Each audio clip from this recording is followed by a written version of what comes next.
আসসালামু আলাইকুম প্রিয় শিক্ষার্থীরা, আশা করি তোমরা সকলেই ভালো আছো। আলহামদুলিল্লাহ, আমিও ভালো আছি। আজ আমি তোমাদের গণিত বইয়ের 11 অধ্যায়ে তথ্য উপাত্ত থেকে তৃতীয় ক্লাসটি নিতে যাচ্ছি। আজকের ক্লাসটি সম্পূর্ণ বহুনির্বাচনী প্রশ্নের উপর। তাহলে ক্লাসটি আমরা দেখি এখন।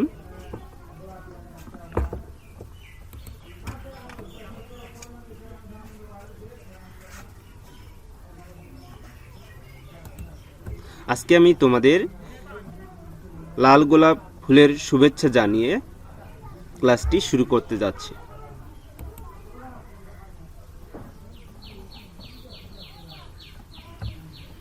আমি মোহাম্মদ তাহির ইসলাম, সহকারী শিক্ষক গণিত, Pallabi Majedul Islam model high school, Pallabi, Mirpur, Dhaka.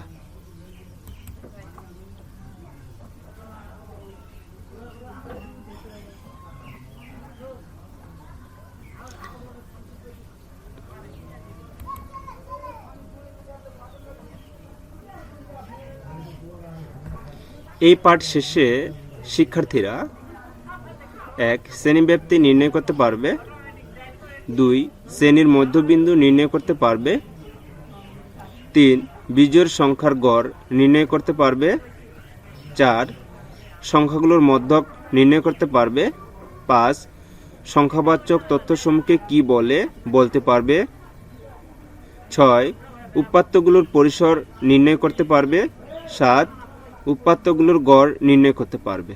তাহলে আজকে আমরা এই ক্লাসে শ্রেণীব্যাপ্তি, শ্রেণীর মধ্যবিন্দু, বিজোড় সংখ্যার গড়, সংখ্যাগুলোর মধ্যক, সংখ্যাবাচক তথ্যসমূহ কি বলে, উপাত্তগুলোর পরিসর, উপাত্তগুলোর গড়, এগুলো আজকে আমরা কি করতে পারবো, নির্ণয় করতে পারবো। তাহলে আমরা দেখি ক্লাসটি।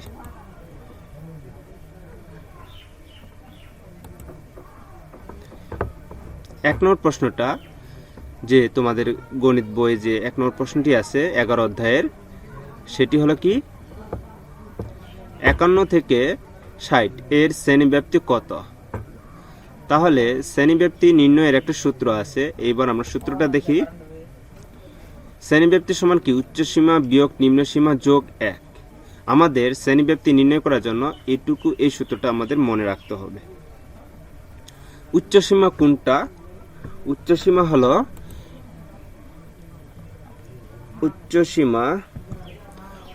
হলো এই যে এটাকে উচ্চসীমা বলে। হ্যাঁ, এটা হলো কি শ্রেণী, একটা শ্রেণী। এই শ্রেণীর এটা হলো উচ্চসীমা, আর এটা হলো কি নিম্নসীমা। তো উচ্চসীমা কত? 60, নিম্নসীমা 51। তাহলে এখানে উচ্চসীমা 60 বসিয়েছি, এই মাইনাস মাইনাস বসিয়েছি, আর নিম্নসীমা কত? 51 বসিয়েছি, যোগ 1। তারপর এটা আমরা হিসাব করে 10 পাচ্ছে। ঠিক আছে, তাহলে উত্তরটা কত হবে? 10। এছাড়াও তোমরা সহজভাবে যেটা করতে পারো, এখানে এই যে 51 থেকে 60 আছে, তুমি যে 51 সহ গুণে 60 পর্যন্ত গোনাও, তাহলে তুমি 10 পেয়ে যাবা। দেখো, 51, 52, 53, 54, 55, 56, 57, 58, 59, 60, তাহলে কত হচ্ছে? 10। এর জন্য এটার উত্তর হবে 10। সহজভাবে এখানে যেটা আছে তত থেকে এই পর্যন্ত গোনাতে শুরু করবা, অর্থাৎ নিম্নসীমা থেকে গোনাইতে শুরু করে উচ্চসীমা পর্যন্ত গোনাবা, তাহলে তুমি উত্তরটা পেয়ে যাবে কত আছে শ্রেণীব্যাপ্তি। আশা করি এটা বুঝতে পেরেছ।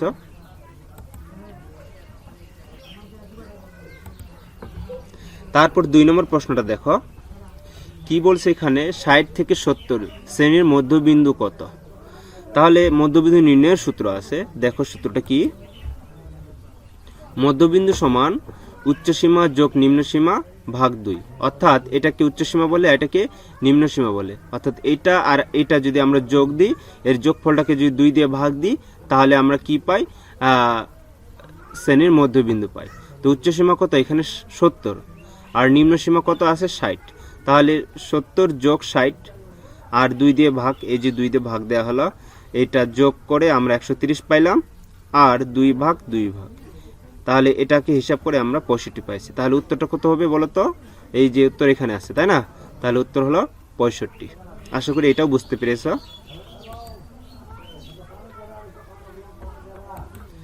তারপর 3 নম্বর প্রশ্নটা দেখো, এখানে বলছে 1 থেকে 10 পর্যন্ত বিজোড় সংখ্যার গড় কত। তাহলে এখানে 1 থেকে 10 পর্যন্ত বিজোড় সংখ্যা, তাহলে 1 থেকে 10 পর্যন্ত বিজোড় সংখ্যাগুলো কি কি আছে তোমরা নিশ্চয়ই জানো, যে 1, 3, 5, 7, 9, এগুলো এই 5টা হলো কি 1 থেকে 10 পর্যন্ত বিজোড় সংখ্যা। কিন্তু তোমাদের যদি বলে 1 থেকে 50 পর্যন্ত বিজোড় সংখ্যা হলো গড় কত, সেক্ষেত্রে তোমাদের একটু কিন্তু সময় লাগবে, তাই না?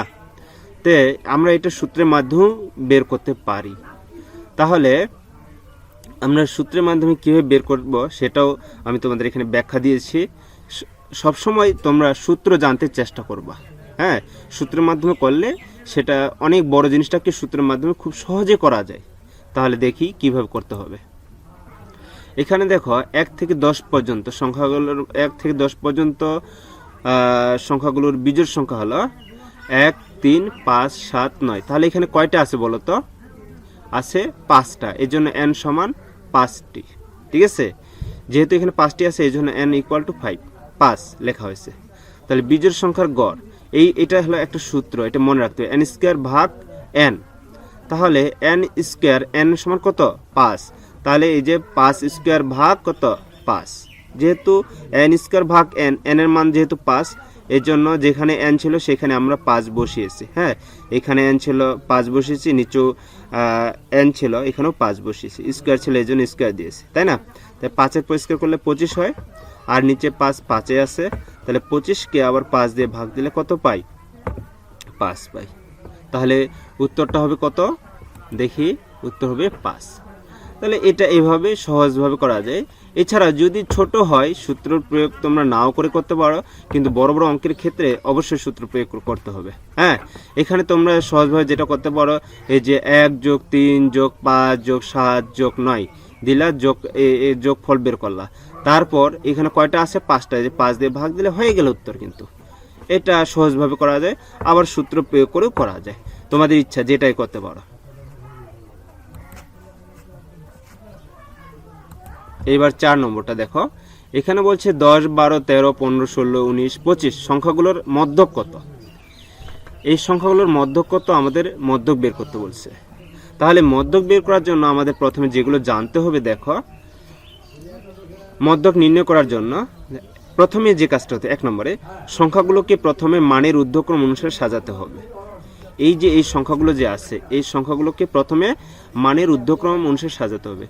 তো এখানে দেখা যাচ্ছে যে সংখ্যাগুলো যেটা আছে মানের ঊর্ধ্বক্রম অনুসারে সাজানো আছে। কিছু কিছু প্রশ্নে তোমাদের মানের ঊর্ধ্বক্রম অনুসারে সাজানো নাও থাকতে পারে, সেক্ষেত্রে কি করতে হবে? প্রথমে মানের ঊর্ধ্বক্রম অনুসারে সাজাইতে হবে। ঠিক আছে, তাহলে এটা বুঝতে পারছো তো না? তারপর 2 নম্বর দেখো, তারপর সংখ্যাগুলোকে গণনা করে দেখতে হবে কতটি সংখ্যা আছে, অর্থাৎ এই সংখ্যাগুলো কতটি আছে সেটা আমাদের গুনিয়ে দেখতে হবে। তাহলে আমরা এখানে দেখি 1, 2, 3, 4, 5, 6, 7, 7টি আছে, মানে বিজোড় সংখ্যক সংখ্যা আছে। তাহলে দেখো, সরি, এখানে হবে 3, আমরা এখানে ঠিক করে নিই একটু, এখানে হবে 3।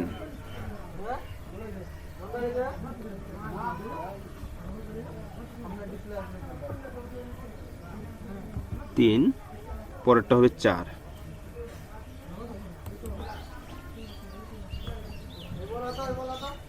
এটা হবে 4। আচ্ছা,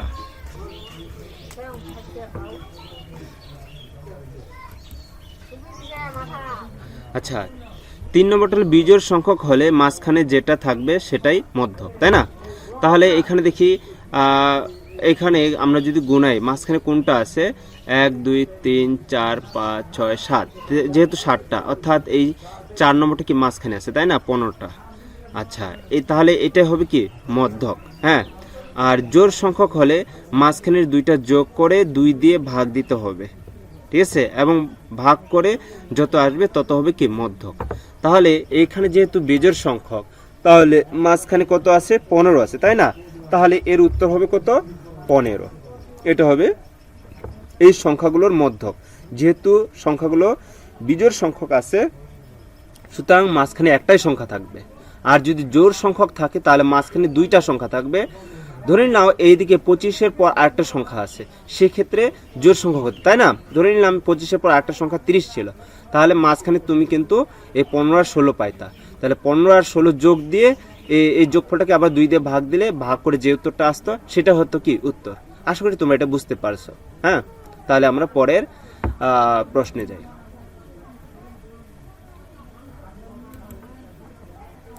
5 নম্বর প্রশ্ন যেটা বলছে সংখ্যাবাচক তথ্যসমূহকে কি বলে?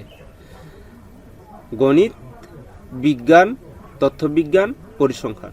আমরা অধ্যায়ের শুরুতেই জানি যে বইয়ে যেটা সংজ্ঞা দেওয়া আছে, সংখ্যাবাচক তথ্যসমূহকে পরিসংখ্যান বলে। এটা আমাদের মুখস্থ জিনিস, মুখস্থ রাখবো।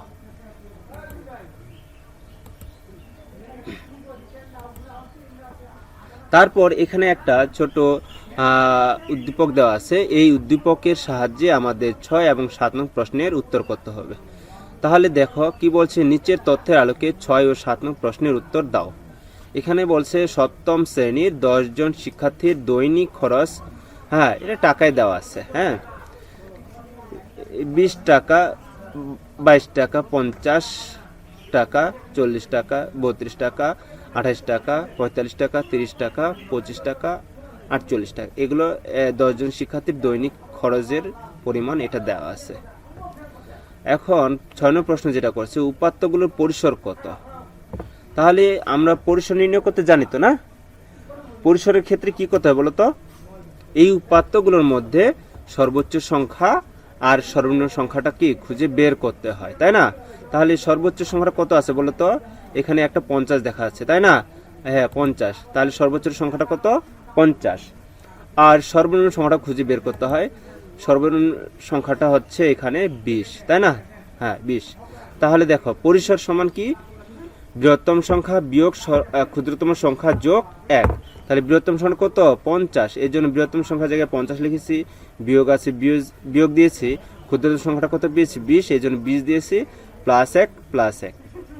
তাহলে 50 থেকে 20 বাদ দিলে তোমরা নিশ্চয়ই জানো 30, আর যোগ 1, এটা হিসাব করে আমরা পাইলাম কত? 31। তাহলে এই উপাত্তগুলোর পরিসর কত? 31, তাই না? এই যে 31। এইবার 7 নম্বর প্রশ্ন যেটা করছে, উপাত্তগুলোর গড় কত? তোমরা গড় অবশ্যই করতে জানো। গড় কিভাবে করতে হয়? উপাত্তগুলোর যোগফল ভাগ উপাত্তের সংখ্যা, তাই না? অর্থাৎ এই সংখ্যাগুলোর যোগফল ভাগ সংখ্যার সংখ্যা কতটা আছে। তাহলে আমরা দেখি ব্যাখ্যাটা একটু।